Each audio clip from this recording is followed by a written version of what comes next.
The Holy Bible, New King James Version, 1 Samuel 19.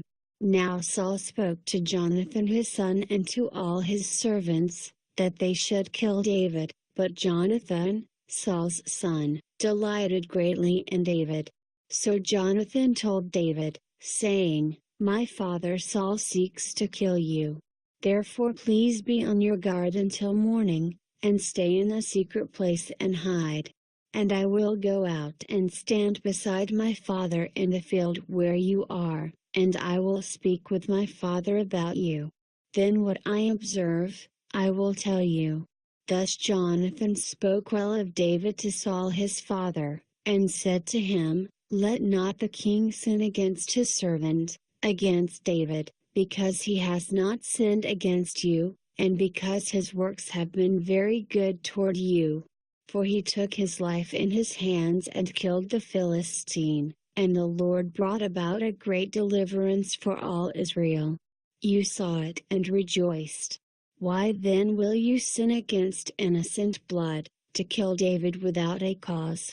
So Saul heeded the voice of Jonathan, and Saul swore, As the Lord lives, he shall not be killed.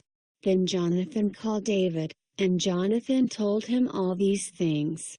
So Jonathan brought David to Saul, and he was in his presence as in times past. And there was war again, and David went out and fought with the Philistines, and struck them with a mighty blow, and they fled from him.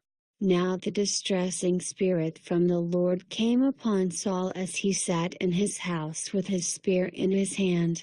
And David was playing music with his hand. Then Saul sought to pin David to the wall with a spear, but he slipped away from Saul's presence, and he drove the spear into the wall. So David fled and escaped that night. Saul also sent messengers to David's house to watch him and to kill him in the morning. And Michal, David's wife, told him, saying, If you do not save your life tonight, tomorrow you will be killed.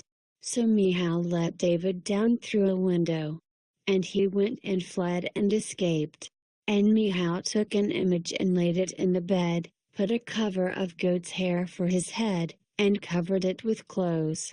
So when Saul sent messengers to take David, she said, He is sick. Then Saul sent the messengers back to see David, saying, Bring him up to me in the bed, that I may kill him.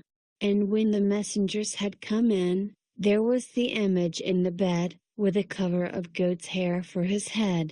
Then Saul said to Michal, Why have you deceived me like this, and sent my enemy away, so that he has escaped? And Michal answered Saul, He said to me, Let me go. Why should I kill you? So David fled and escaped, and went to Samuel at Ramah, and told him all that Saul had done to him. And he and Samuel went and stayed in Naioth. Now it was told Saul, saying, Take note, David is at Naioth and Ramah. Then Saul sent messengers to take David.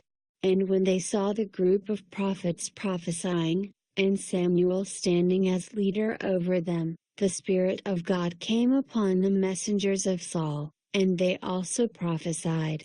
And when Saul was old, he sent other messengers, and they prophesied likewise. Then Saul sent messengers again the third time, and they prophesied also. Then he also went to Ramah, and came to the great well that is at Sechu. So he asked, and said, Where are Samuel and David?